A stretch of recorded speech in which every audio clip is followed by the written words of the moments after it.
Hello everyone, welcome to Drishti IAS. My name is Abhay Sharma and today in this session I will be discussing your civil services CSAT paper of the year 2024. Now this year, particular to CSAT paper, I found the paper relatively easy compared to last year. This year the questions in CSAT paper were less time consuming and were less calculative. So in this particular session, sir, we are going to discuss all the questions of quantitative aptitude which were there in the exam, what were their correct answers and what was the correct solution of that particular question. So here we will be talking about your quantitative aptitude part. So without further ado, sir, let's take to the question. Let me take you to the questions. Now, first question says a certain number of men can complete a piece of work in 6k days, where k is a natural number. By what percent should the number of men be increased so that the work can be completed in 5k days? Now, see, this is a question of time and work, and in time and work we have a rule called chain rule, where we say that man m1 into d1 equals to m2 into d2, correct? Now it says a certain number of men can complete a piece of work in 6k days. So let's say x men were there and these x men completed the work in 6k days. Now where k is a natural number, so k can be anything. So let's take value of k. Let's assume value of k as 1. You can assume the value of k also. If you don't want, that's absolute okay. कि अगर आप नहीं भी assume करना चाहते, nothing is going to bring out a difference. Now by what percent should the number of men be increased? Right, should the number of men be increased so that the work can be completed in 5k days. So let's say value of m2 is y, number of men in group 2 is y, and now they want to complete the work in 5k days, so value of d2 will be 5k. Now k will cancel. So here from this equation I can find out the value of x upon y, which will be 5 by 6. Now what this 5 by 6 represents in ratio, you must have learned this, that when x upon y equals to 5 by 6, this says that if x, which was group 1, so in group 1 if there were 5 men involved, then in group 2 there were 6 men involved. So if 5 men can complete a work in 6k days, the same work can be completed in 5k days by 6 men. So now here you can see that in group 2, 1 man is getting extra. You are increasing the number of men in group 2 by 1 person. So there is an increment of 1 person on old group which contains 5 people. So how much increment was there? 20%. How much increment was there? 20%. Right? So it was a question of simply based on chain rule. So C would be the correct answer. Let's talk about the next question. X, Y and Z can complete a piece of work individually in 6 hours, 8 hours and 8 hours respectively. However, only one person at a time can complete a work in each hour and nobody can work for 2 consecutive hours. All are engaged to finish the work. What is the minimum amount of time that they will take to finish the work? See, there are 3 people, X, Y and Z, who can complete the work in 8 hours, 6 hours, 8 hours and 8 hours. Alright, 6 hours, X takes 6 hours, Y takes 8 hours and Z also takes 8 hours. So let's say total work would be LCM of these 3 values. We know that in time and work, total work would be LCM of these 3 values. So LCM of 8 and 6 will be 24 units. So let's say if total work was 24 unit, then to complete 24 unit of work, A took 6 hours of time, so A's efficiency will be 4 unit. To complete 24 unit of work, Y takes 8 hours, so efficiency of Y will be 3 units. Total work divided by total hours, that will give you efficiency, you know this, right? And now Z's to complete total work of 24 units, Z take 8 hours, so Z's efficiency will also be 3 units. So now it says what is the minimum amount of time they will take to finish the work. Sir, if we want minimum amount of time, that means we have to indulge those people who will work maximum, who will do maximum work, right? I have to indulge a person who will do maximum work more and more, because whenever that person is going to come in a given amount of time, more work is going to be done. So now here, as I can see, since efficiency of x would be higher, so let's start with x. Suppose if x works for 4 hour, suppose if x works for the first hour, he will complete 4 unit of work. He will complete 4 unit of work. Now only one person at a time can work in each hour, and nobody can work for 2 consecutive hours. That means if I want to start with A, I can make A work for only first hour. Now in second hour, I can go for either Y or Z. So let's say in second hour, out of Y or Z, anybody comes, that will not bring any difference, right? So Y or Z is going to complete 3 unit of work. Then in third hour, I am again going to bring X, because X cannot work for consecutive hours, but now he is working in alternate hours, right? So again, he will complete 4 unit of work. Then out of Y and Z, I can select anyone. They will complete 3 unit of work. Similarly, again, I will bring X. He will complete 4 unit of work. Then out of Y and Z, anybody can come and complete 3 unit of work. So right now, how much of the work has been completed? 7 unit, 7, 14 unit, 7, 21 unit. So far, out of 24 units, 21 units of work has been complete, and the hour they took to complete this 21 units of work was first hour, second hour, third, 4, 5 and 6. So in 6 hours of time, 21 units of work has been completed, and now to complete the remaining 3 units of work, because total work is 24, 21 is complete. So to complete remaining 3 units of work, now X is going to come, and X is going to work at a rate of 3 by 4. So he will complete the work in 3 by 4 hours more. So on 6 hours, it will be 3 by 4 hours more. And now to convert 3 by 4 hours into minutes, we will multiply it with 60. So it will be 3 into 15, 45, 6 hours and 45 minutes. This will be your answer. Right? Now, obviously, we all are writing this to explain it to you. I'm writing this to explain it to you. In exam, you don't have to show these steps to anyone. So calculate them verbally. Right? When I first attempted the question, I also calculated it verbally. So correct answer will be option C. But for explanation, we have to write.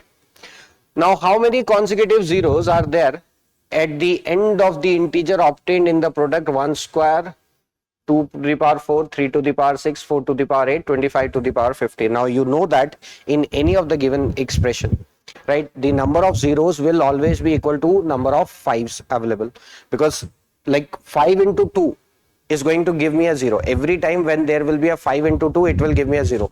But in the expressions, a number of 2s will be higher, because 2 is going to come in 2 itself, then 4, then 8, then 12, then 14, 10, right, 16. In every even number, there will be a 2. Right? So for these expressions, number of zeros will always be equal to number of 5s available. Now in this expression, as I see 1 square, then 2 to the power 4, 3 to the power 6. So whatever number is at the base, power is twice of that. Whatever number you have at the base, power is twice of that. See, twice of 1, power is 2. Twice of 2, power is 4. Twice of 3, power is 6. Right? So let's say if number is 5, twice of 5, power should be 10. Then after that, 15, twice of it, power should be 30. Then after it, between 5 and 15, there would be 10. Twice of it, power should be 20. 15, twice of it, power should be 30. 20, twice of it, power should be 40. And now 25, twice of 25, power is 50.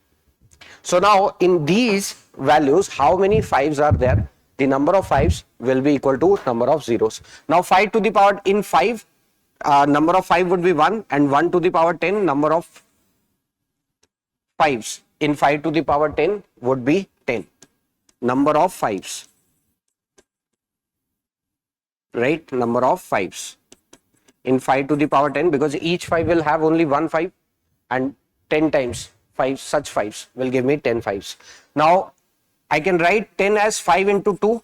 So it will become 5 into 20, 5 to the power 20 into 2 to the power 20. So number of 5s in 10 would be 20. Right? Number of 5s in 5 to the power 20 will be 20. Then I can write 15 as 3 into 5. So it will be 3 into 3 to the power 30 into 5 to the power 30. So number of 5s in 5 to the power 30 would be 30. Similarly, we can write 20 as 4 into 5. So 4 to the power 40 into 5 to the power 40. So number of 5s in 5 to the power 40, it will be 40. And now 25, we can write 25 as 5 square. 5 square to the power 50. So it will become 5, and now these powers are going to get multiplied, right? We have a rule of sorts where these two powers will multiply, 2 into 50, so it will become 5 to the power 100. And 5 to the power 100, we will have 100 fives. So now total number of fives in this expression would be 1 plus 20, 30, 30 plus 30, 60, plus 40, 100, right? Plus 100, 200, right? So number of zeros in this expression would be 200. Simple. Remember that in any of such expressions where multiples are given, number of zeros will be equal to number of fives. Next question, please. Right. On January 1st, 2023, a person saved 1 rupee. On January 2nd, 2023, he saved 2 more than that on the previous day. On January 3rd, 2023, he saved 2 more than that on the previous day, and so on. So now on 1st January, a person is saving 1 rupee. Right. Then on 2nd January, he is going to save 2 more than the previous day. That means on 2nd January, he will save 3 rupees. Then on 3rd January, he will save 2 more than the previous day, so he will save 5 rupees. On 4th January, he will save 2 more than this, so he will save 7 rupees. So continuing that, right, continuing till he saves a total of, at the end of which date, which was his total saving, a perfect square as well as a perfect cube. So now he will keep on saving till he gets a total saving which is a perfect square as well as perfect cube. Now we know this very well. A number which is a perfect square as well as a perfect cube is 64. So now on which date, right, at the end of which date he is going to have a total saving of 64. Now see this expression which contains odd numbers, because 1, 3, 5, 7, right, they are odd numbers, and I want the sum of odd numbers to be 64. I want the sum of odd numbers to be 64. Now in number system, we learned this formula, right? We always learn this formula that sum of first n odd numbers is, right, 1, 3, 5, 7 up to n. Sum of first n odd natural numbers is n square. Sum of first n odd natural numbers is n square, right? Where value of n square, it represents sum, so value of n square will be equals to sum of first n odd numbers, which should be 64. So this tells me that value of n will be square root of 64, which will be 8. That means till 8th of January 2023, he is going to have a total saving of 64 rupees. Because sum of first n odd natural numbers is given by the formula n square. So value of n square needs to be 64, because 64 is the only number which is a perfect square as well as perfect cube. So from there, when we calculate value of n, it comes out as 8. So on 8th January 2023, he is going to have a total saving of 64 rupees. Or you could have counted as well, because 1 plus 3, 4, 4 plus 5, 9, 9 plus 7, 16. Then after 7, he is going to save 9. Right, so it will become 25. After 9, 11, it will be 36. Then, right, he will keep on saving. Then he will save 13. Right, and after that he will save 15. Till here it should become 64. 4, 9, 9 and 7, 16, 16 and 9, 25. Right, 16 and 9, 25, 25 and 11, 36, 36, 49, 49, 64. See. So this will be 5th January saving, 6th January saving, 7th and 8th January saving. So on the 8th January, his total saving is becoming 64. Like this. Alright. Next question. 222 to the power 333 plus 333 to the power 222. Okay. 222 to the power 333 plus 333 to the power 222. Is divisible by which of the following numbers? Is divisible by which of the following numbers? Now see, in this question, if I am going to use my options, sir, I'll get a very quick answer. I'll get a very quick answer, because see, 222 to the power 333, as this is an even number, so obviously this number will be divisible by 2. 222, right? This number will be divisible by 2. Now in mathematics, we have a property. Remember this property, that the number with which both these numbers are going to be divisible, its sum will also be divisible by that same number. Remember that in mathematics we have this property, the number with which both these numbers are individually going to be divisible, its sum will also be divisible by that number. Now 2 to 2, since this is an even number, it will be divisible by 2, but 3, sir, it will not be divisible by 3. It will not be divisible by 2. This number will not be divisible by 2 because 333, sir, this is an odd number. So how can it be divisible by 2? Right? So option A will get cancelled out because it is not divisible by 2. Option C will cancel out because it is not divisible by 2. Option D will cancel out.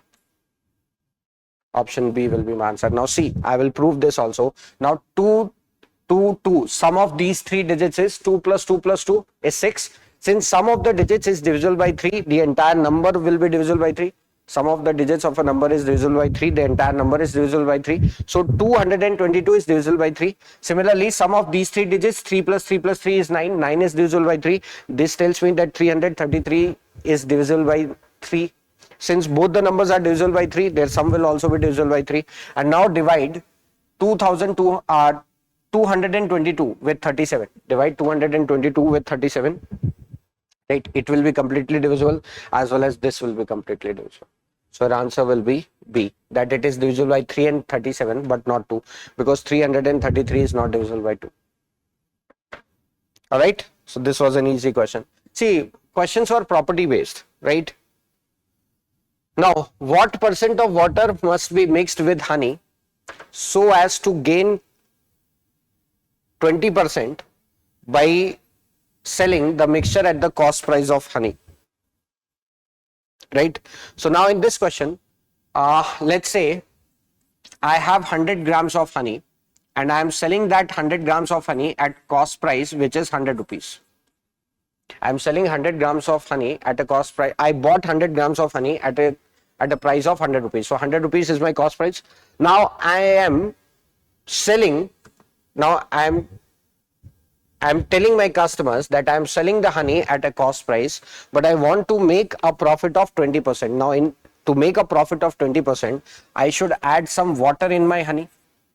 I should add some water in my honey so that quantity of honey gets increased, and then by selling it even at the cost price, I make a profit. So now, since I want to make a profit of 20% on selling it for 100 rupees, that means to make a profit of 20% on a cost price of 100 rupees, I want to make a profit of 20 rupees.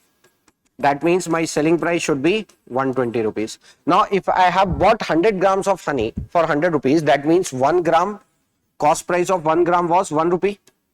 Correct, sir? And now to make a profit of 20 rupees, that means I should sell it for 120 rupees. So, 1 gram 1 rupee, if I am buying it 1 gram 1 rupee, that means I am also going to sell 1 gram for 1 rupee. So now, to get a total of 120 rupees, my quantity should be 120 grams. That means I have to increase the quantity of 100 grams of honey by adding 20 grams of water. So this tells me that I am going to add 20 grams of water on 100 grams of honey. How much percent of water would be added? 25 times with 5, 20 times. Even you could have cancelled out with 100. So 20%. See, I have bought 100 grams of honey for 100 rupees. That means I am buying 1 gram of honey for 1 rupee.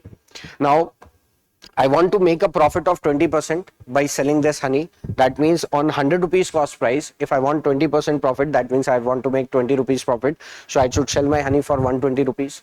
But I'm going to sell it for 1 rupee, right? I'm going to sell it at 1 rupee for 1 gram because I have bought at that price only. So now I will increase my 100 grams quantity by 20 grams so that my total honey becomes 120 grams.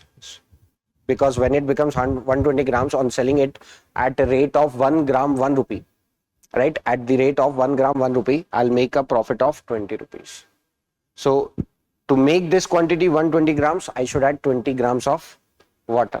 When I add 20 grams of water on 100 grams, my profit percentage becomes 20%. Right? So how much water should be added? 20%. Because 20 grams water on 100 grams honey.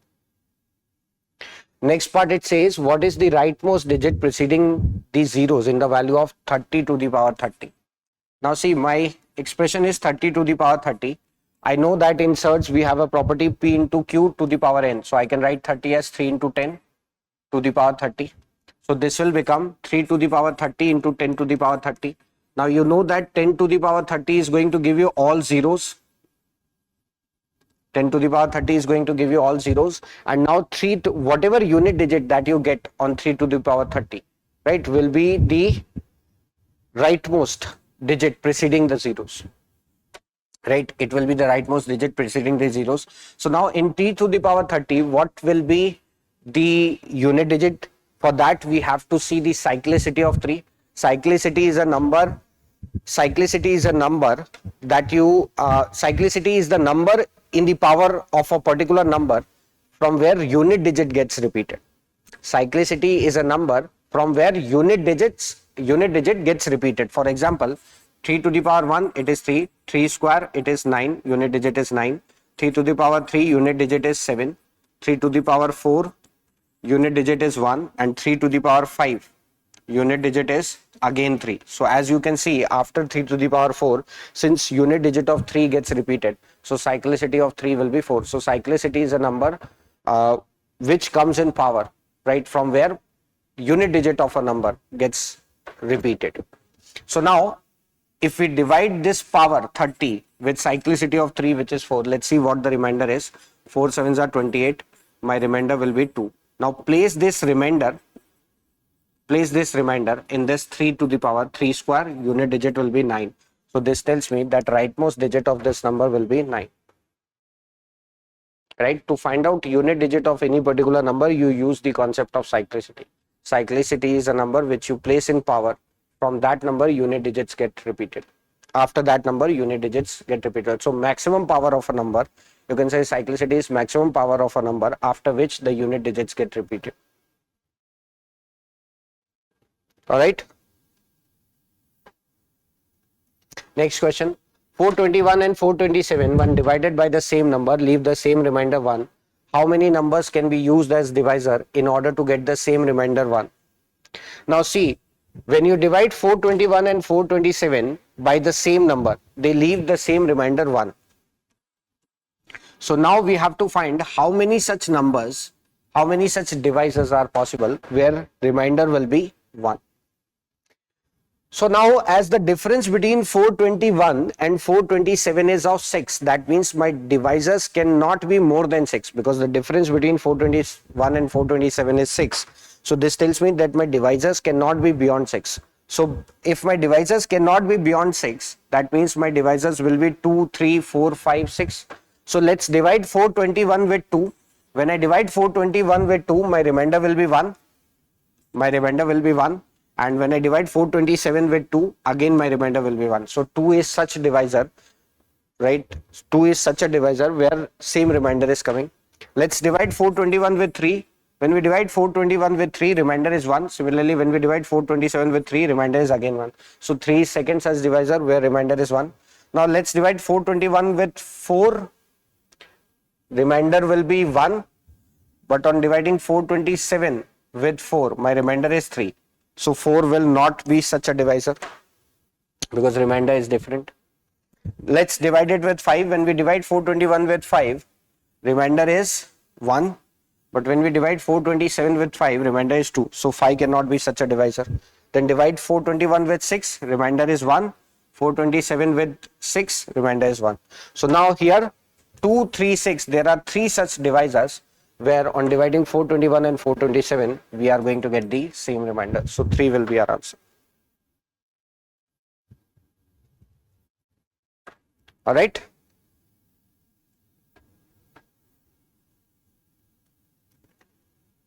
A can X contains 399 liters of petrol and a can Y contains 532 liters of diesel. They are to be bottled in bottles of equal sizes so that the whole petrol and diesel would be separately bottled. The bottle capacity in terms of liters is an integer. How many different bottle sizes are possible? Now see, in this question, it is saying that 2 cans are there, X and Y. Can X contains 399 liters of petrol and can Y contains 532 liters of diesel. Now we have to bottle this entire petrol and diesel into bottles of equal size. right? Bottle should be of equal size, right? So any size that you select, all the bottles should be of equal size, and now they would be bottled up separately. But these,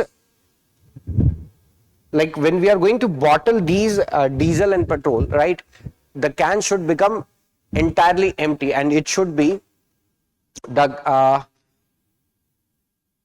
bottle should be of equal size, so that whole petrol and diesel would be bottled separately, right? And each bottle should be completely filled. So the bottle capacity in these terms, in terms of liters, is an integer. Now you know this is a question of HCF.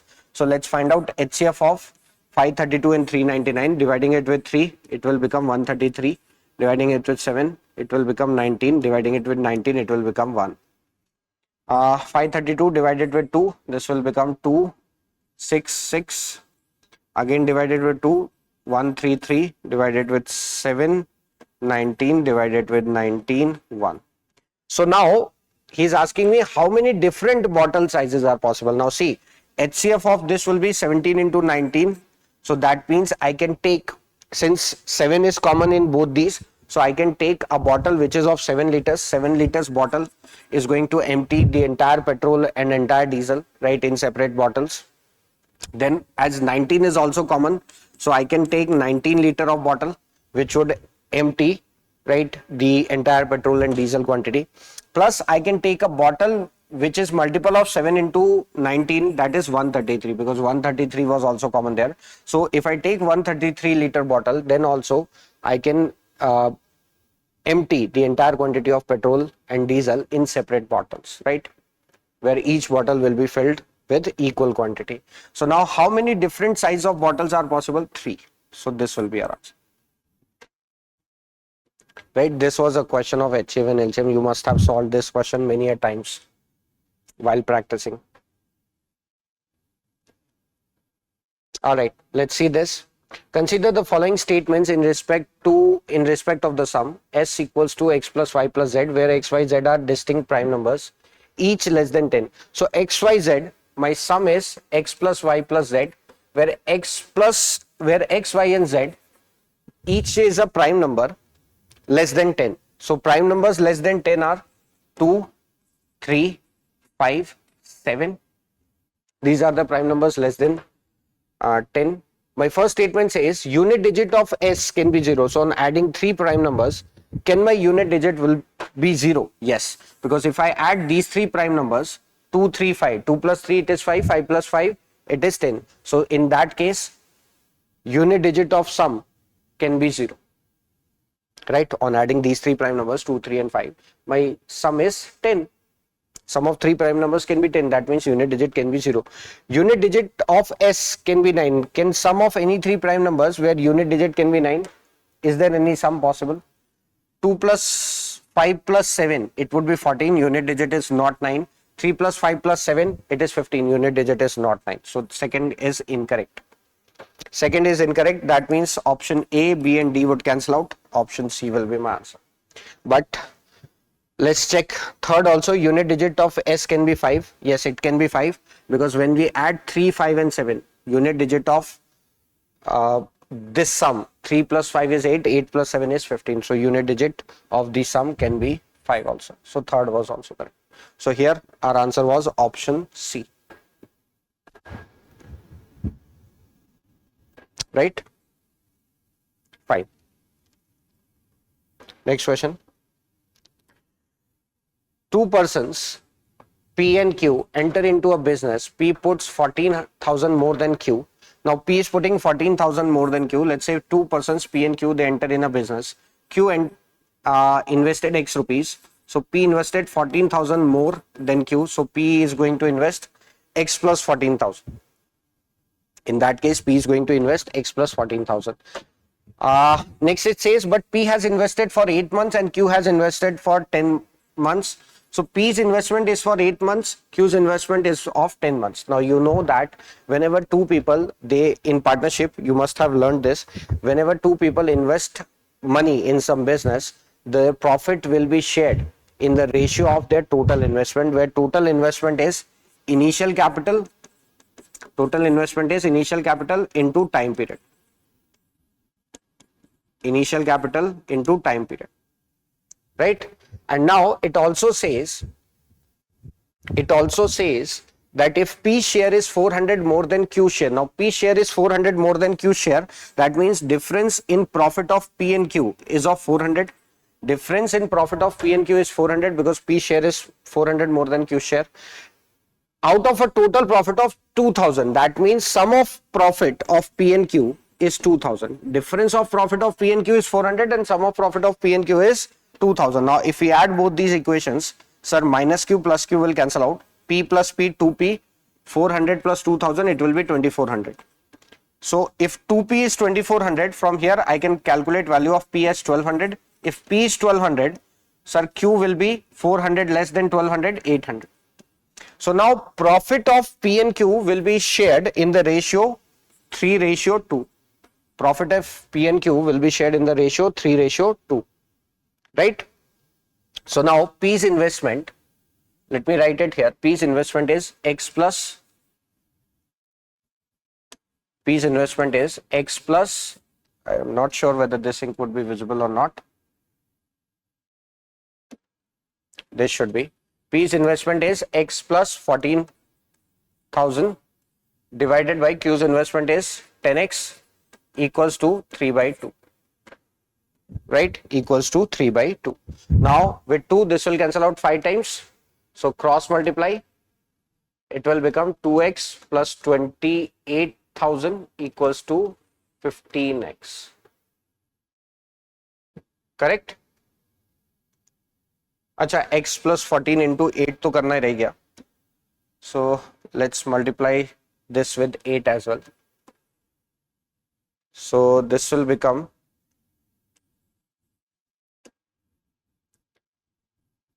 2 and 2 will cancel out. So it will become 8x plus 14 into 8. Let's keep it this way, equals to 15x. Right? Now you calculate, take x this side. So 7x equals to 14,000 into 8. With 7, this will cancel out. So value of x comes out as 2,000 into 8, 16,000. See, I'm writing all the steps. I could have solved it in less steps also, otherwise, but I did not because you people are going to get confused. So value of x is 16,000 and share of P is 16,000 plus 14,000. That means 30,000. So capital contributed by P was 30,000. Right? I'm writing all the steps. Any step that you can avoid, please do that, because if I were you, I would have directly wrote this equation, because all these steps we can solve it verbally. Now this question, P salary is 20% lower than Q salary, which is 20% lower than R salary. By how much percent is R salary more than P salary? Alright, so P salary is 20% lower than Q salary, and Q salary is 20%, which is 20% lower than R salary. Now in percentage, we know this very well. As soon as we see any percentage value, we'll convert it to fraction. See, fraction of 20% is 1/5, where 5 will represent Q salary, right? Because P salary is lower than Q salary. So at the denominator, whatever value you have, that will be your original value. So it will be Q salary. So if Q salary is 5 rupees, P salary would be 1 less than Q salary. So let's say if Q salary was 5 rupees, P salary will be 1 less on 5 rupees. So in that case, P salary will be 4 rupees. And now Q salary is 20% lower than R salary. So again, fraction value of 20% is 1/5, where this 5 will represent R salary, because Q salary is less than R salary. So first R salary should be known.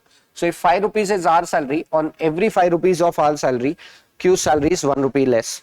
So in that case, ratio of salary of Q and R would be that if R salary is 5 rupees, Q salary would be 4 rupees. You will write it in second row, because Q's value is already 5.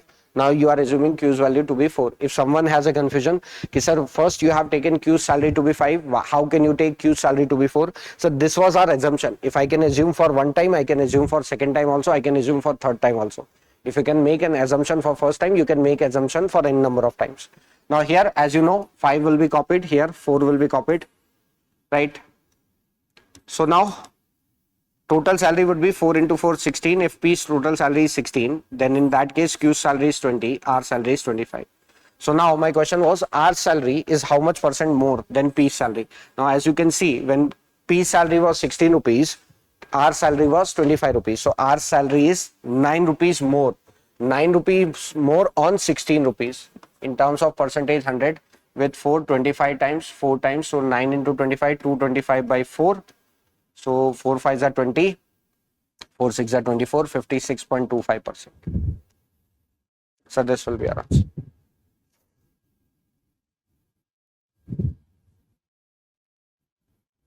All right, fine. Let's go to the next question. A number is mistakenly divided by 4 instead of multiplying by 4. What is the percentage change in the result due to this mistake? All right, so originally you asked the student to multiply a number with 4, but mistakenly he divided the number with 4. That means dividing the number with 4 means multiplying it with 1 by 4. Because let's say if I divide a number with 4, I can write it as x by 4. That means I can also write it as x into 1 by 4. So instead of dividing a number with 4, I said that he mistakenly multiplied it with 1 by 4. It means the same thing. Now I can write 4 as 4 by 1. In terms of fraction, I can write 4 as 4 by 1. So originally, where I asked my student to multiply a number with 4 by 1, he mistakenly multiplied that number with 1 by 4. So in such questions, the number that you are going to select will be LCM of 1 and 4. The numbers which will be at denominator would be LCM of numbers which are at denominator. So LCM of 1 and 4 would be 1. So let's say if my number was 4, multiplying 4 with 4 by 1, my result should be 16. Originally my result should have been 16. But mistakenly when he multiplied 4 with 1 by 4, his result came out as 1. So his result was 15 less than the original. His result was 15 less than the original. So what is the percentage change? There was a change of 15 on original. See, change is always on original, which is 16 into 100. Right? So now with 4 again, 25. It will be 375 by 4. So 4 9s are 36, 15, 4 3s are 12, 93.75. This will be our answer. Right?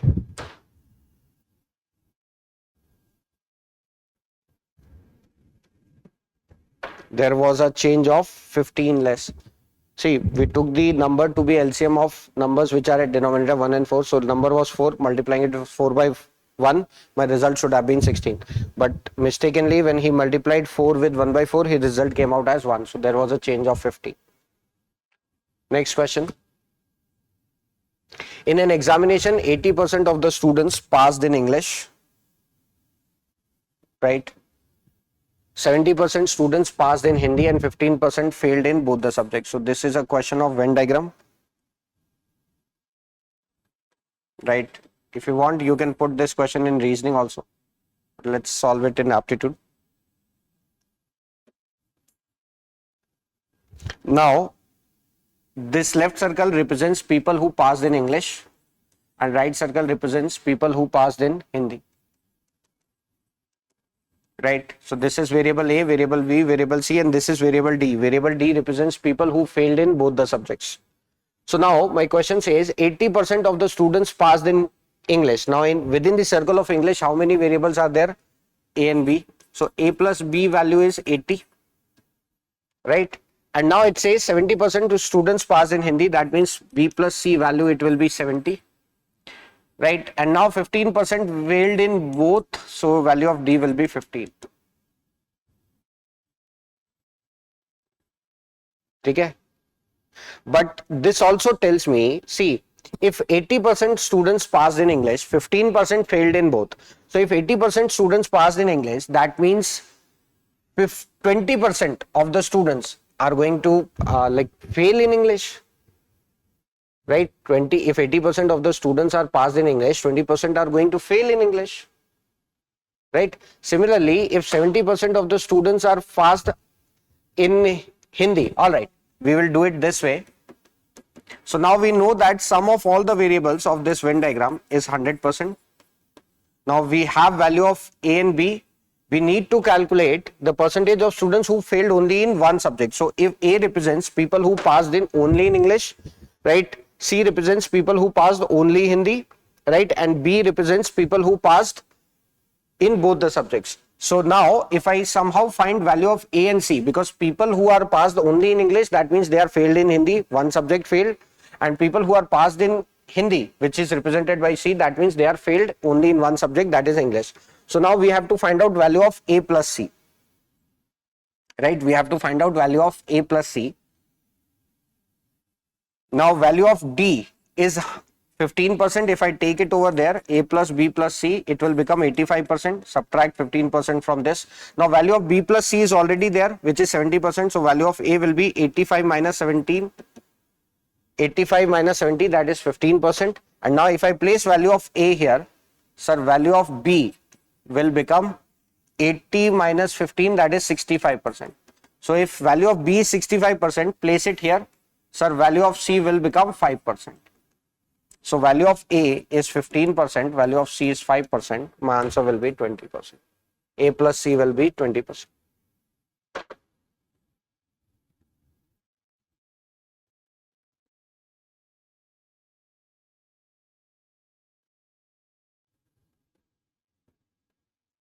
All right, like this.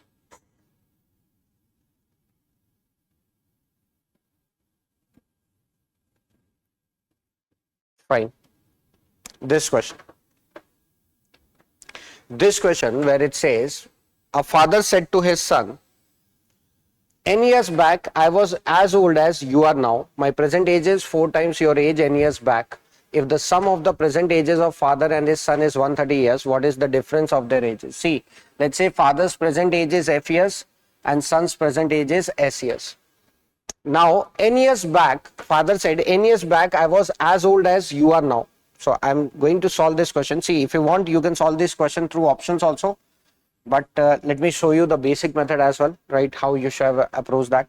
See, present age of father is F years. N years back, his age would have been F minus N, right? So N years back, father says, N years back I was as old as you are now. So like N years back, where father's age will be F minus N, will be equal to son's present age. And my present age is 4 times your age N year back. So let's say father's present age, which is F, is 4 times the son's age N years back. So N years back, son's age will be S minus N. So it will be 4 times of S minus N. Correct? And the sum of ages of father and son, F plus S, is 130. Now, from here, right, what is the difference of their age? From this value, if I place value of F as 4S minus 4N minus N equals to S, then taking as this side, taking this minus 5 and that side, sir, 3S, 4S minus S will 3S and this will be 5N. So value of S will be 5 by 3N. If value of S is 5 by 3N, place it here. Sir, place it here, because from here I can derive value of F to be 5 by 3N plus N, which will be 8 by 3N. So father's age is 8 by 3N, son's age is 5 by 3N. Place it here. 8 by 3N plus 5 by 3N equals to 130. So this will be 13N by 3 equals to 130. So value of N will be 30. Take 3 that side. 30. Value of N is 30 years. So if value of N is 30, sir, father's age, I'll solve it here. Father's age, which is 8 by 3 of N, that is 30, will become 80 years. And son's age, which is 5 by 3 of N, will become 5 by 3 into 30. With 3, 10 times, 50 years. Right? So difference in their age is 30 years. Or you could have used your option also. Right? Suppose if I take option A, where difference between father and son's age is 30. Sum of ages of father and son is 130. Difference of their ages is 30 years as per the option. So when I add this, sir, father's age will become 2 times of father's age is 160. So father's age will be 80. In that case, son's age will be 130 minus 80. That is 50 years.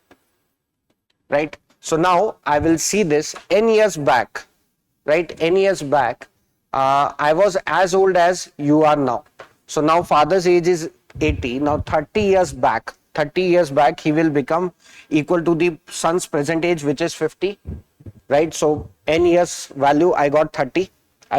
Now with this 30 value, if second equation also satisfies that my present age is 4 times your age n years back. So 30 years back, because value of n came out to be 30, so 30 years back, son's age will become 50 minus 30, 20 years, which will be 1/4 of father's age. So father's age will be 4 times of that 20, right? So this tells me that value of n would be 30 is correct. So difference of their age will also be 30 years. So this is your basic method. This is your option, right? In questions of number system or ages like ratio, you can use your options very well. See this question.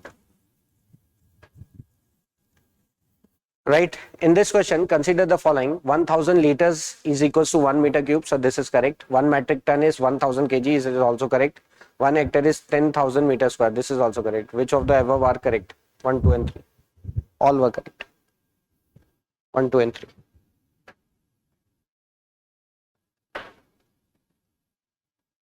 All right, next question. Let x be a 2-digit number and y can be another 2-digit number formed by interchanging the digits of x. If x plus y is the greatest 2-digit number, then what is the number of possible values of x? See, x plus y is a greatest 2-digit number, and we know that greatest 2-digit number is 99. So if sum of x plus y is 99, where x is a 2-digit number and y is also a 2-digit number. Now sum of x and y is 99, that is divisible by 9. That means each of x and y should also be divisible by 9. Because sum is divisible by 9, that means each of x and y should also be divisible by 9. Right? अभी मैंने आपको बताया था. Right? If sum of two numbers is individually divisible by a number, if a number is individually if two numbers are individually divisible by a number, then sum will also be divisible by that same number. Right? So now I need value of x and y where sum of these digits should be 99. So what are the possible values of x? See, x can be 18 or could be 81 because I can interchange the digits also. Sum of digit is 9. Then x can be 27 where sum of digit is 9, or could be 72 also. Interchange the digits. Or it can be 36 or 63, sum of digit is 9. Or it could be 45 and 54, sum of digit is 9. So how many values are there? 1, 2, 3, 4, 5, 6, 7, 8. 8 values of x are possible. Right, where x plus y will become greatest, because if you take this 18, you can take this to be 81. Right, here y will be 18. This will be 72, 27. See, sum is always 99. Right, and each of these x and y are divisible by 9. So sum will also be divisible by 9. And see, y, another 2-digit number formed by interchanging the digits of x. Right, so whenever you change the digits of x, you will get y. Right, and so on. So how many values of x are possible? 8 values. Weight of 6 boys equals to weight of 7 girls equals to weight of 3 men equals to weight of 4 women. If the average weight of women is 63 kg, then what is the average weight of boys? Alright, in this question, sir, we have to find if average weight of women is 63, we have to find average weight of boys. Now we know that weight of 6 boys is equals to weight of 4 women. So weight of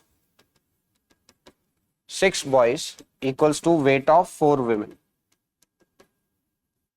Now I know that 4W kar leta hu. I know that weight of 1 woman is 63 kg. So weight of 4 women will be 4 into 63. This will be equal to weight of 6 boys. Now with 3 this will cancel out 2 times. With 3 this will cancel out 21 times. With 2 this will cancel out 2 times. So 2 into 21. Weight of 1 boy is 42 kg, which will also be the average weight of boys. Because we know that average weight of one person is average weight of that group. Right? So here weight of boy is 42 kg. See this question. Let P, Q, R and S be distinct positive integers. Let P, Q be odd and R and S be even. Consider the following statements. Alright, so P, Q, R, S are distinct positive integers. P and Q are odd and R and S are even numbers. Now we have to consider which of the given above are correct. Now P minus R square into Q into S is even. Now see, we know that P and Q are odd, R and S are even. So any number when multiplied with an even number, whether it is odd or even, when an odd number is multiplied with an even number, the answer is even. Even an even number multiplied with an even number, the answer is even. Right? So here you multiply S with any number, whether this difference, square of the difference is odd or even, or Q is odd or even, right? Whatever number you multiply an even number with, the product is always going, the answer is always going to be even. And same thing happens here. When you multiply this entire number with S, which is an even number, the answer will be even. And now product of two, let's say Q is an odd number, right, and R is an even number. We know that sum of an odd and even number is always odd. Sum of odd and even number is always odd, right? Similarly, Q is an odd number, S is an even number, so sum of odd and even is always odd, and product of two odd numbers is always odd number. So here all three, 1, 2 and 3, all three were correct. Sir, product of two odd numbers is always odd. Product of an even number with any number, odd or even, right, it will always be even. When you multiply an even number with any number that is odd or even, your answer will always be even. So here 1, 2, 3, all three were correct. So what is the number of fives used in numbering a 260 page book? So now we have to find out number of fives that will be used in 250 page book, 260 page book. See, from 1 to 9, number of fives will be one time. From 1 to 9, number of fives will be one time. Number of fives in page 1 to 9 would be one time. Then from 10 to 99, number of fives will be 19 times. This you must know, right? Because from 10 to 99, a single digit is going to come 19 number of times. Because see, from 10 to 99, 5 is going to come in 15, 25, 35, 45. Okay, 45, then 55. Oh, sorry, 50, then 50, right? Then 51. So now we are going to count it like this because 19 the count karna. 51, 52, 53, 54, 55 two times. So it will be 11 by now. 56, 57, 58, 59. Then it will be in 65, 75, 85, 95. See, it is coming 19 times, right? So in two digit numbers, 10 to 99, a digit is going to come 19 times. So now in pages 1 to 100, fives have been 20 times. Now instead of taking 260 page book, I'll take 300 page book. So in pages 1 to 100, if fives are 20 times, 101 to 200, again 20 times. And now 201 to 300, again 20 times, right? So total it would be 60. But from this 300 page, I will subtract 295, 285, 275, 265. That means 4 cases, right? 295, 285, page number 295, 285, 275 and 265. I'm going to subtract these 4 cases. So total it would be 56. Otherwise, I have to count again and again, right? So this I can do verbally. That's why I chose 300. Otherwise, if you want, you can go from, because see, 55 and those things, right? From 50 to 59, you have to count the cases again. And since I did not wanted to count them again, I took this. Because the 65 page number would not be there, 75 would not be there, 85, 95 would not be there, right? So 4 cases would be subtracted. Here it will be 56. What is the sum of first 28 terms in the following sequence? 1, 1, 2, 1, 3, 2, 1, 4, 3, 2, 1, 5, 4, 3, 2, 1, right? Somewhat like this. So here,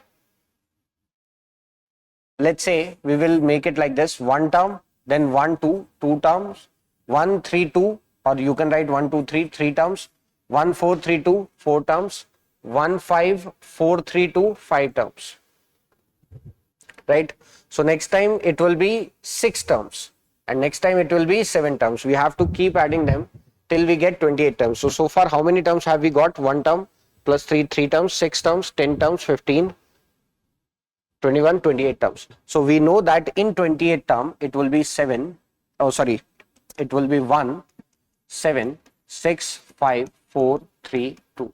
Right, like this. And 6th term would be 1, 6, 5, 4, 3, 2. And now we have to add what is the sum of first 28 terms in the following sequence. Now we know that sum of this is 1, sum of 1 and 2 is 3, sum of 1, 3, 2 is 6, right? Then sum of 1, 4, 3, 2. See, 1, 3, 2 is 6 plus 4, 10. This would become 1, 4, 3, 2 will become 10 plus 5, 15. 1, 5, 4, 3, 2 will become 10 plus 6, 21, and this will be 28. Now add all this. 4, 10, 20, 20 and 35, 35, 36, 56, 56 and 28. 84. 84 should be the answer.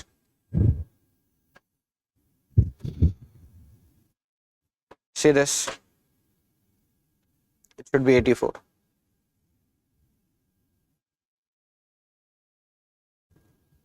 नहीं 1 plus 3 4 10 20 15. See, unit digit will be 1 4 10 10 and 5 15 16 8 84. It should be 84.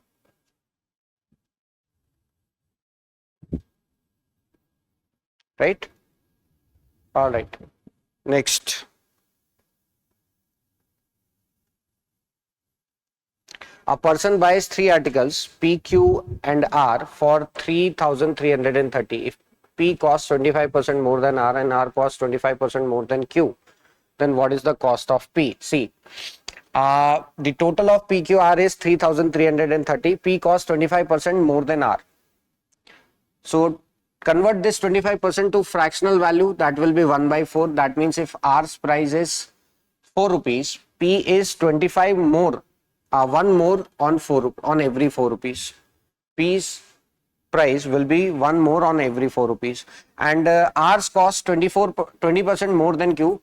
Fractional value of 20% is 1 by 5. That means if Q's price is 5, on every 5 rupees of Q, R's cost would be 1 more. Now see, in both these, in all the 3 values, P, Q and R, R is common. So this will be our central element. We know that whenever we find equivalent ratio, the central element will be the common one. So now P is 25%, P is 1 more on 4 rupees. So if R is 4 rupees, P will be 1 more on 4. So P will be 5 rupees.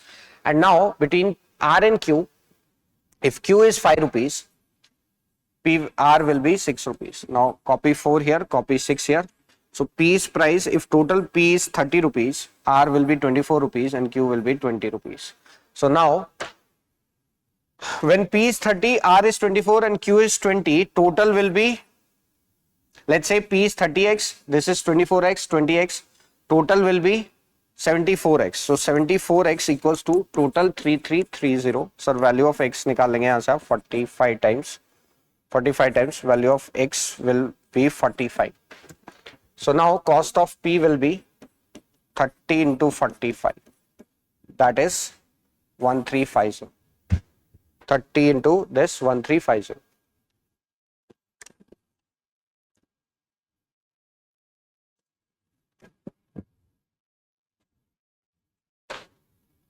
All right, here let's check again 1 3 because I believe the sum seems to be incorrect.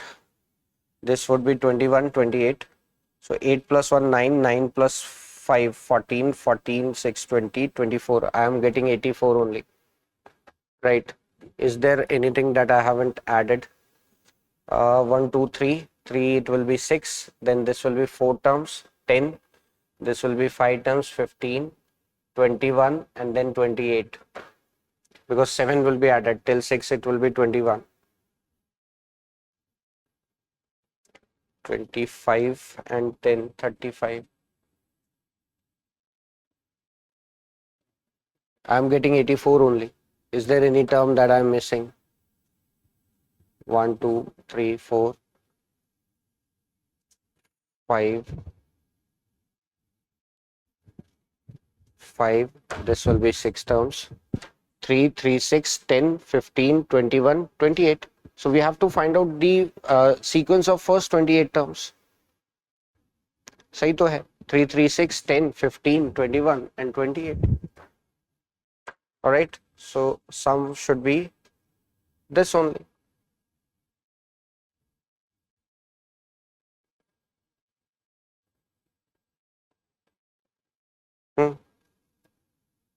It would be 84. Now, if the sum of two-digit numbers A, B and C, D is a three-digit number 1, C, E, where letters A, B, C, D, E denote distinct digits, what is the value of A? If sum of two-digit numbers A, B and C, D, A, B and C, D is a three-digit number 1, C, E, we have to, where letters A, B, C, D, E denote distinct digits, then what is the value of A? We have to find value of A. So let's take value of A to be 9. Use your options. Let's take value of A to be 9, because if A is 9, let's take this as 97, AB as 97, CD as 15. Now 7 plus 5, it is 12, 1 carry, 9 plus 1, 10, plus 1, 11, 1. So this becomes, now C, value of C becomes 1. So when value of A is 9, right, A plus C, sum of A plus C will become C itself. So here, what is the value of A? 9, because if you take it as 89, AB as 89 and CD, let's say if you take AB as 89 and CD any value, let's say 14, 3, 1 carry, 9, this will become 10. No, now this C and C, they are not becoming equal. So value of A cannot be 8, it should be 9. Three numbers X, Y and Z are selected from the set of first 7 natural numbers such that X is greater than 2, Y is greater than 3Z. How many such distinct triplets of X, Y, Z are possible? See, three numbers X, Y, Z are selected from a set of first 7 natural numbers. That means value of X, Y and Z can be 1, 2, 3, 4, 5, 6 or 7. Where, and now I have to select the set such that X is greater than 2, Y is greater than 3Z. So let's say the first set that I am going to take from these numbers will be 3 into 1. Let's take Z, value of Z to be 1 and value of Y to be 2. So it will become 2 into 2. And now value of X should be greater than 4 and 3. So it can be 5 or it can be 6 or it can be 7. See, in all these three values of X, right, X will be greater than 2, Y will be greater than 3Z. Now I cannot take value of Z to be other than 1. I cannot take value of Z any other value than 1, because when I take Z to be 2, right, 3 into 2, 6. Now two values which are greater than 6 is not possible, right? Only one is there, that is 7. So value of Z will always be 1. So keeping value of Z to be 1, I can have one more triplet, which will be 2 into 3, 6, and now X will be 7. So now my values would be 5, 4, 3, triplets will be 5, 4, 3, 6, 4, 3, 7, 4, 3 or 7, 6, 3. So how many triplets? 4 triplets are possible. Right? Just take the values from 1 to 7 and assume. Simple.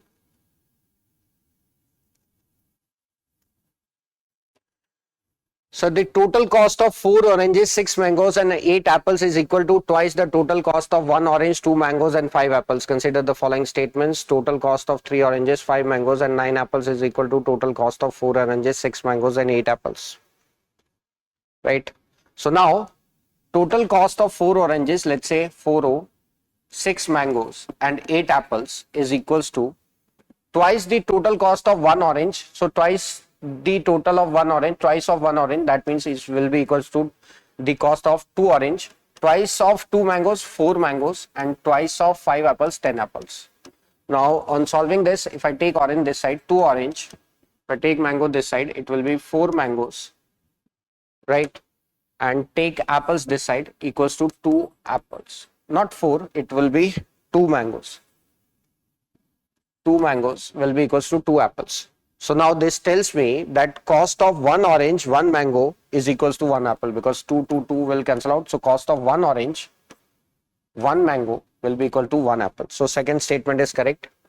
And now cost of 3 orange plus 5 mangoes and 9 apples is equals to total cost of 4 orange, 6 mangoes and 8 apples.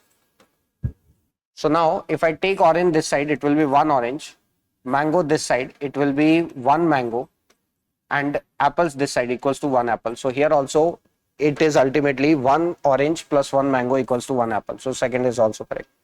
So both 1 and 2. This was a simple question.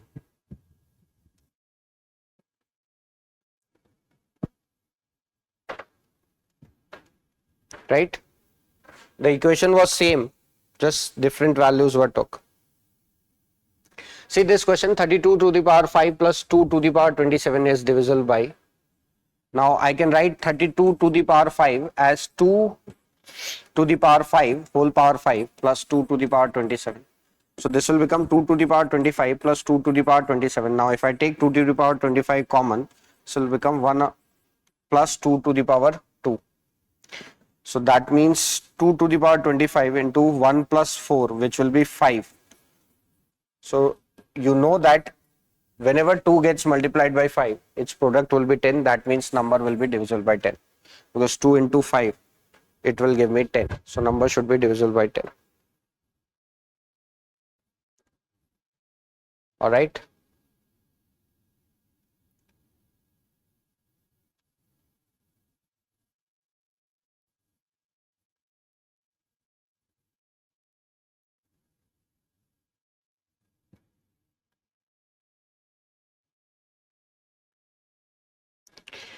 Let P and Q be positive integers satisfying P less than Q and P plus Q equals to K. What is the smallest value of K that does not determine P and Q uniquely? All right. So let's say value of K, see value of P and Q uniquely, right? And P is less than Q. So I cannot take value of K to be 2, because K, if value of K is 2, that is only possible if P is 1, Q is 1. But P should be less than 1. So let's say value of K to be 3. If value of K is 3, sir, I can take P to be 1, Q to be 2. 1 plus 2, it will become 3. And that is uniquely possible. Only at this value, when P is 1, Q is 2, only at this value, its sum will be 3. Right? No other value is possible. Let's take value of K to be 4, but 2 and 2 I cannot take. I should take unique values. So 4 will not be taken. 5. If I take 5 and 5, sir, it is possible at 2 and 3. And this is also possible at 1 and 4 also. 1 and 4 also. Right? So here P and Q are not uniquely determined. See, at value 5 when value of K is 5, P and Q are not uniquely determined, because now P can be 2, P and Q can be 2 or 3 or 1 and 4, where P is less than Q. So my answer will be the minimum, the smallest value of K that does not determine P and Q uniquely is 5.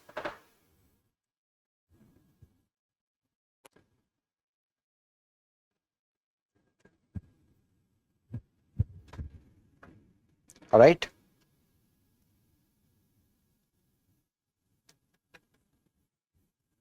See this question. Question is given below. Question is given followed by 2 statements, 1 and 2. Consider the question and the statements. What are the values of M and N, where M and N are natural numbers? Okay. What are the values of M and N, where M and N are natural numbers? Statement M plus N is greater than Mn and M is greater than N. This is a data sufficiency question. So now we have to use the statements. So if I use statement 1, M plus N is greater than Mn. So that can be possible at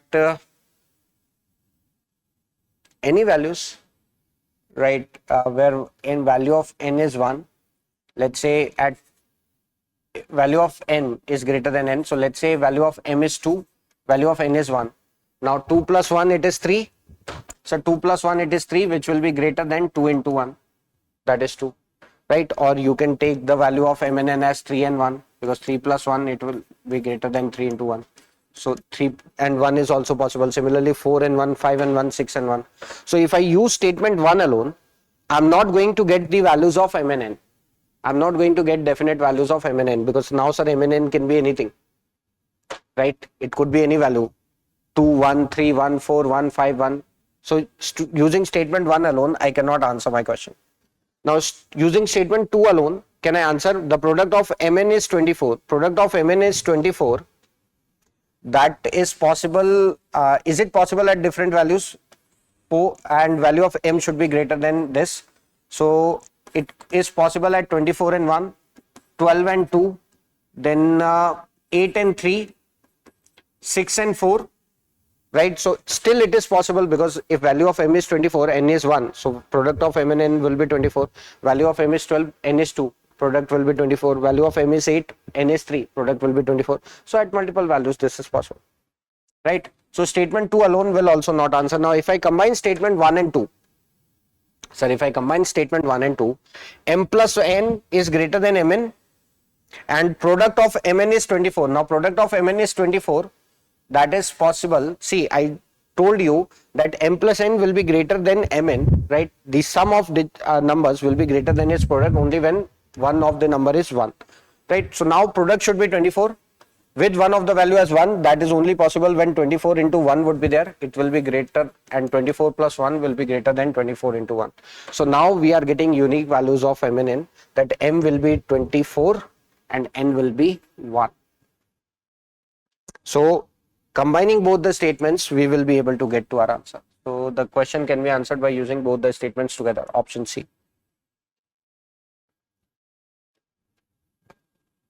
Right. First statement, we did not got a definite value of m and n, because multiple cases are possible. Using second statement alone, m into n, product of m and n is 24. That will also not give me a definite answer. All right. Next one. Followed by two statements. Consider the question and the statement. Question: what is the time required to download the software? Statement 1: the size of the software is 12 megabytes, but the size of the software is 12 megabytes, but that does not tell me what is the download rate, what is my internet speed, downloading speed. Let's say if downloading speed is 1 gigabytes, 12 megabytes, downloading 12 megabytes is not going to take more than a second or a few seconds, couple of seconds. Right, let's say if my internet speed is 100 Mbps or 200 Mbps or 500 Mbps, right? So speed of internet is not clear, downloading speed is not clear, only the size of software is given. So I cannot decide that how much time will be required to download this software. Using statement 1 alone, we cannot answer. The transfer rate is 2.4 kilobytes per second. Now see, using statement 2 alone, that transfer rate is 2.4 kilobytes per second.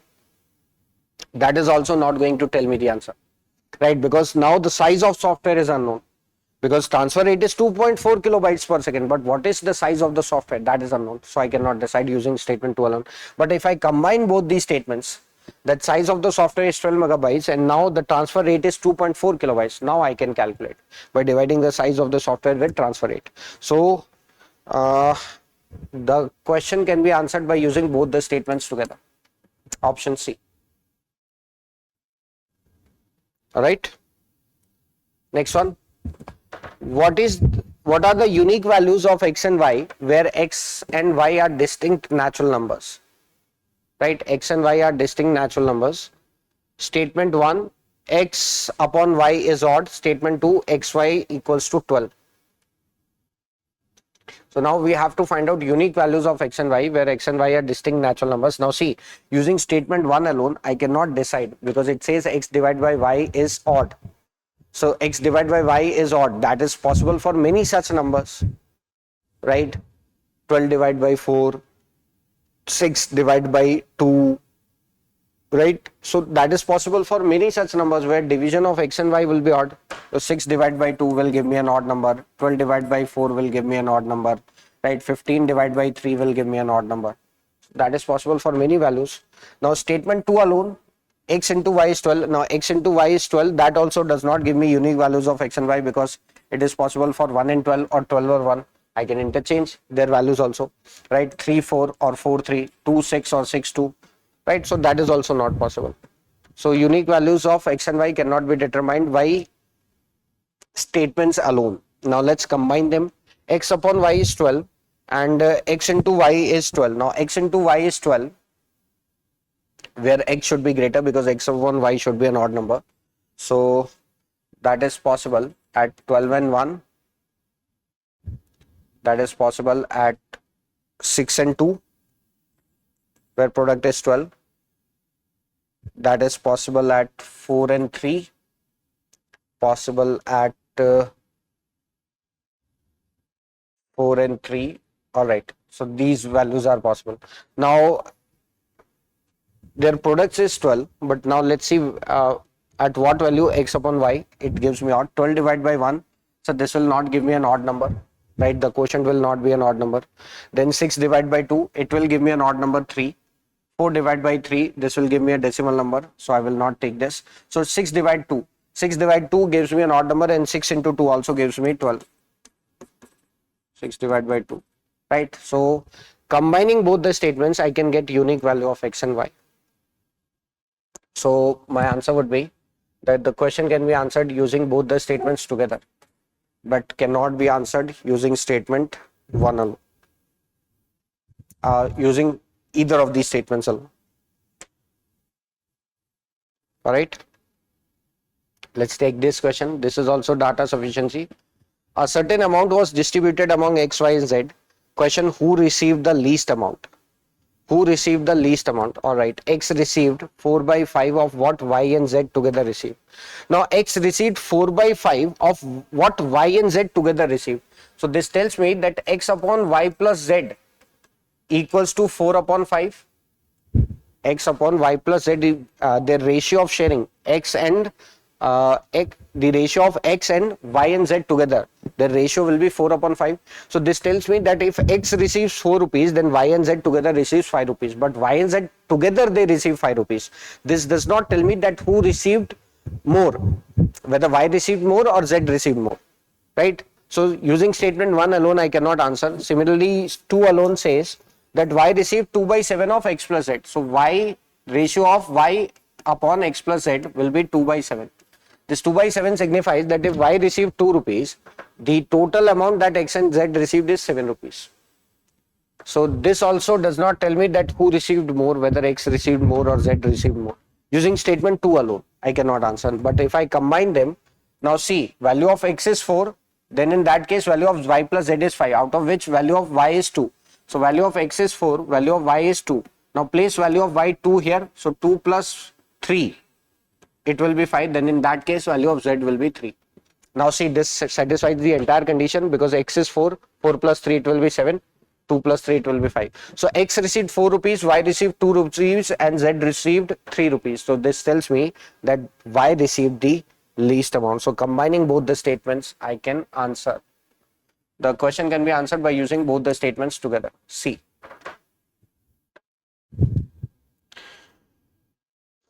All right. Fine. Next one.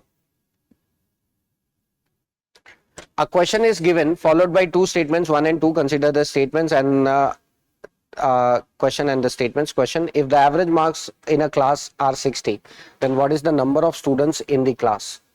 See, average marks in a class are 60. What is the number of students in the class? Average marks are 60. What is the average number of students in the class? Statement 1, the highest marks in the class are 70 and the lowest marks are 50. Sir, highest marks in the class are 70 and the lowest marks are 50, but that does not tell me the number. See, average will be 60. Average of these two students will be 60. Let's say one student scores 70, other student scores 50, average will be 60. But that does not tell me the total number of students. So statement 1 alone does not answer. Statement 2, exclusion of the highest and lowest marks from the class does not change the average. But statement 2 alone will also not answer my question, that if I exclude the highest scorer and the lowest scorer, my average did not change. But that also does not tell me the total marks. So 2 alone cannot answer my question. And now if I combine both these, that highest marks is 17, lowest marks is 50, and if I exclude 70 and 50, my average remains same. No sir, I still cannot answer. Right, so my answer will be the question can be answered even by using both the statements together, cannot be answered even by using both the statements together. D. D will be the correct one here.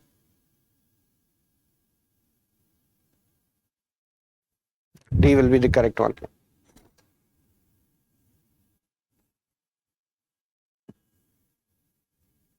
All right. Next one. A question given followed by two statements 1 and 2. Consider the statements three distinct prime numbers whose sum is also a prime number. Okay. There are three distinct prime numbers whose sum is also a prime number. All right. Question. What are these three numbers? Statement 1. Their sum is less than 23. Their sum is less than 23. Now prime numbers are 2, 3, 5, 7, 11, 13, 17, 19 and 23. I'll not go beyond 23 because if I go beyond 23, right, and so on, but first statement, their sum is less than 23, that means even my prime number cannot be 23. So let's say it is 2, 3 and now 5. 2 plus 3 plus 5, it will be 10, right? It will not be primes. Now see, 2 will not be taken any time, because if whenever you are going to add 2 in any of the given number, sir, it will not become prime, right? Because odd plus odd, it will be an even number. An even number, when even number, because see, except 2, right, all the prime numbers are odd. Except 2, all the prime numbers are odd. So whenever you add two odd numbers, right, your prime number will also be the sum of two prime numbers will be an even number. Whenever you add two prime numbers, right, its sum will be an even number because prime numbers are odd numbers. And now even plus even, sum will be even, so it cannot be prime. So 2 will not be added. 2 will not be added because whenever we are going to add 2 in any of the two prime numbers, my sum will not become a prime number. Now let's try this. 3, 5 and 7. Add 3, 5 and 7. Sum will be 15, not a prime number. 3, 5 and 11. 16 plus 3, it is 19. Sir, 3, 5 and 11. Sum is 19. 3, 5 and 11. Sum is 19. Right, which is a prime number. So this can be one such group. Then 3, 5, 13. Sum will be 21, not a prime number. 3, 5, 17. Sir, sum will be more than 23. So this will not be taken. 5, 7, 11. 5, 7, 11. Sum is 23, but sum should be less than 23. It cannot be equal to 23. It should be less than 23. So this is not also possible. So using statement 1 alone, I am getting a distinct value, a unique value, 3, 5 and 11. So statement 1 can answer. Now statement 2, one of the number is 5. One of the number is 5. So one of the even number, one of the prime number is 5. So I can use 3, 5 and 11. Right, now here sum is less than 23 or not, that is not okay. That is not given, right, that sum should be less than 23, so it can be anything.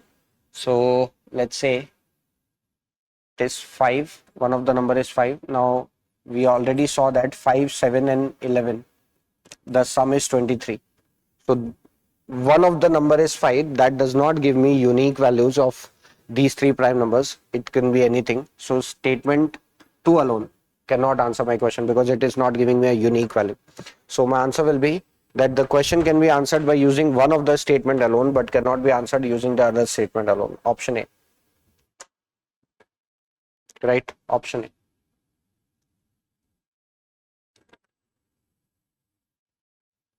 All right, is x plus y an integer? 2x plus y is an integer. X plus 2y is an integer. Sir, x plus y is an integer. X plus y is an integer. Is x plus y an integer? 2x plus y is an integer. If 2x plus y is an integer, sir, let's say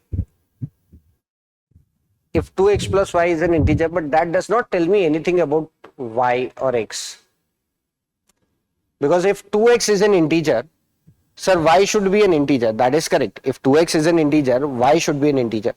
But like if 2x is not an integer, I can take other value of y also. Because this is not going to tell me that y is an integer or not. And similarly, this equation will not tell me x is integer or not. And even if I combine, I can find no relation between x and y, whether these are integer or not. So here my answer should be D. Here my answer would be D. Right?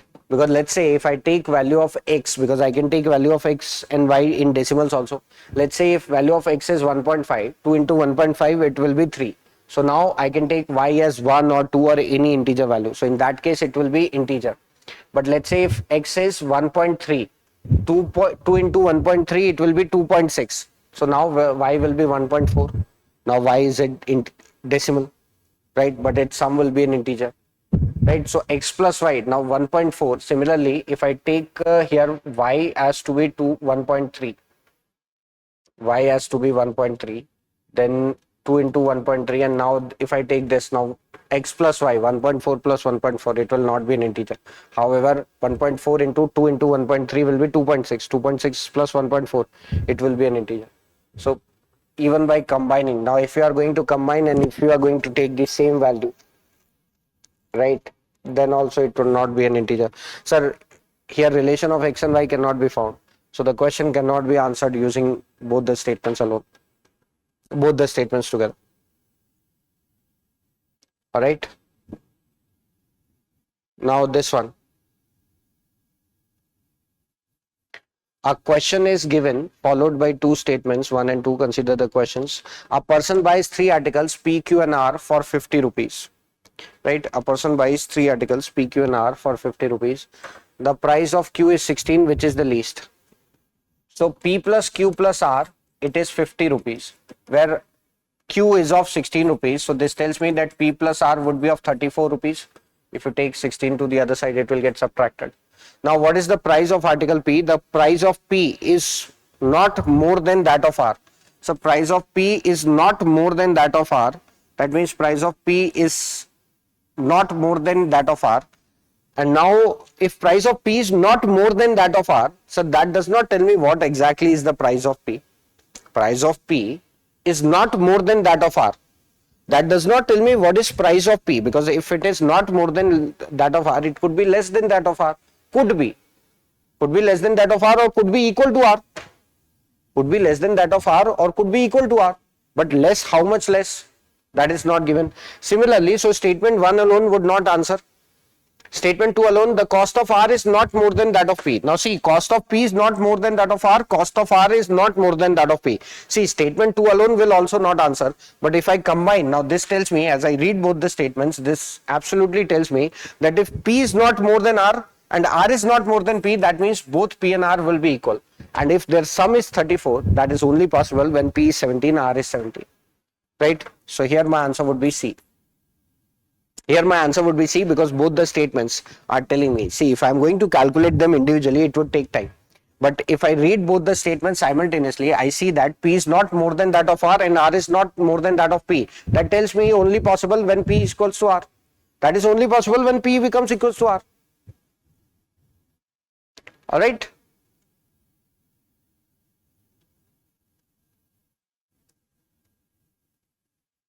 Fine. Next one. A question is followed by two statements. All right. It is again data sufficiency. Has P scored more marks than Q? Has P scored more marks than Q? Has P scored more marks than Q?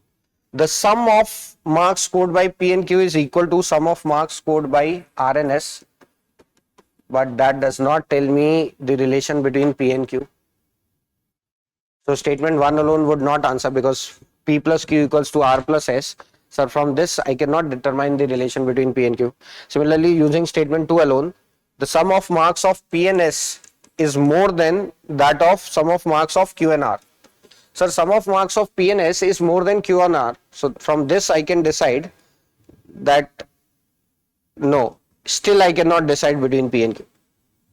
Still I cannot decide between P and Q. So using statements alone, I cannot decide. Even combining these statements also, I cannot decide. So my answer will be, the question cannot be answered using both the statements together. Right? Because we cannot decide here. There is no point of deciding between P and Q. All right. Next one. So again, data sufficiency. Age of each of P and Q is less than 100 years but more than 10 years if you interchange the digits of age of P the number represents the age of Q, right? What is the difference of their ages? What is the difference of their ages? All right. Age of each of P and Q is less than that of 100 years. That means it could be 99 years or any years, but more than 10 years. So this tells me that age of P would be from 11 to 99 and age of Q will also be from 11 to 99. If you interchange the digits of age of P, the number represents the age of Q. Fine. So let's say if P's age is 18, Q's age will be 81 like this, and their sum should be less than 100. That means it would be equal to 99. What is the difference of their age? The age of P is greater than that of Q. Age of P is greater than that of Q. Let's say if P's age is 81, sir, Q's age will be 18. If P's age is 72, Q's age will be 27, or P's age is 63, Q's age will be 36. So many possible values. P's age is greater than Q, right? That does not give me a definite age value of P and Q, right? So how can I decide their difference? Now the sum of their ages is 11 by 6 times their difference. So P plus Q, age of P and Q is equals to 11 by 6 times of P minus Q, right? 11 by 6 times of P minus Q. Fine. So let's say if I take P's age to be 10A plus B, right? A and B are digits of the age. So Q's age will become 10B plus A. That means interchanging the digits. All right, now I will solve this on next slide. P's age, we took P's age as 10A plus B. So Q's age will be 10B plus A. Now the sum of their ages will become 11A plus 11B will be equal to 11 by 6 times the difference of their ages. So take P minus Q. If I take P minus Q, it will become 9A minus 9B. Now if you solve this, 11 will cancel out. This will become 6A plus 6B, multiplies A plus B with 6 equals to 9A minus 9B. So now this will be 3A equals to 15B. Sir, A by B value will be 5 by 1. If A by B value is 5 by 1, so P's age will become 10 into 5 plus 1, that is 51, and B's age will become 10 into 1 plus 5, that is 15. So in that case, difference will be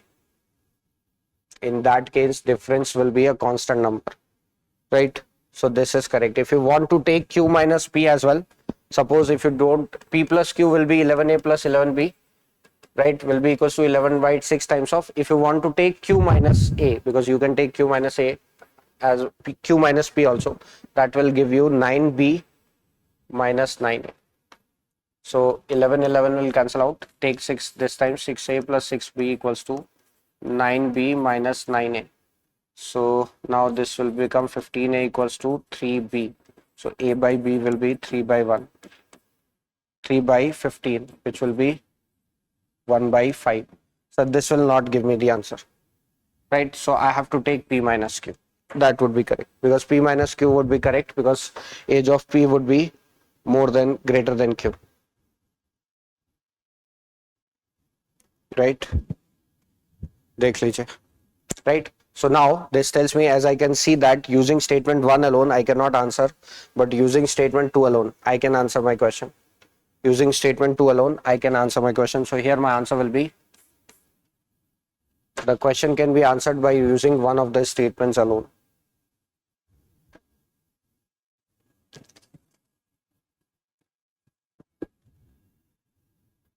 All right.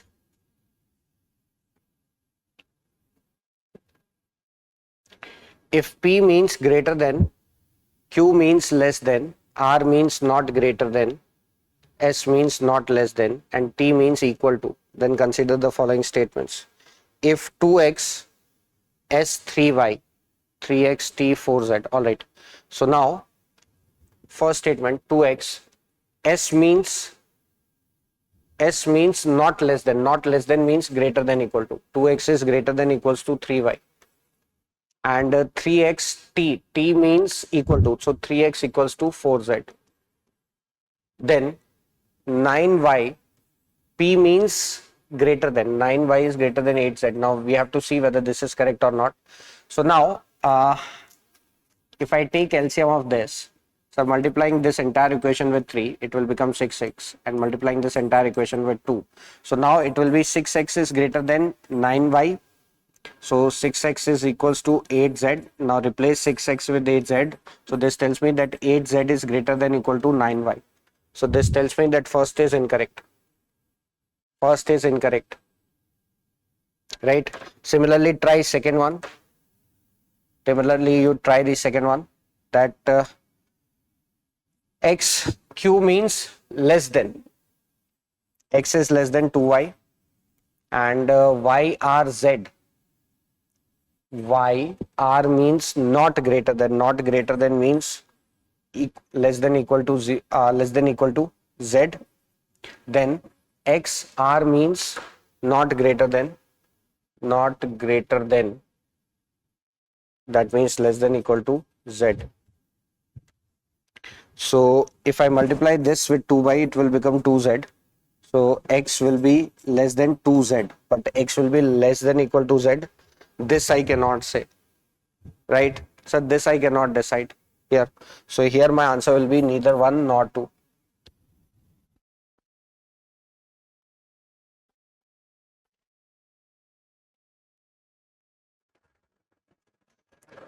All right. So this completes our question.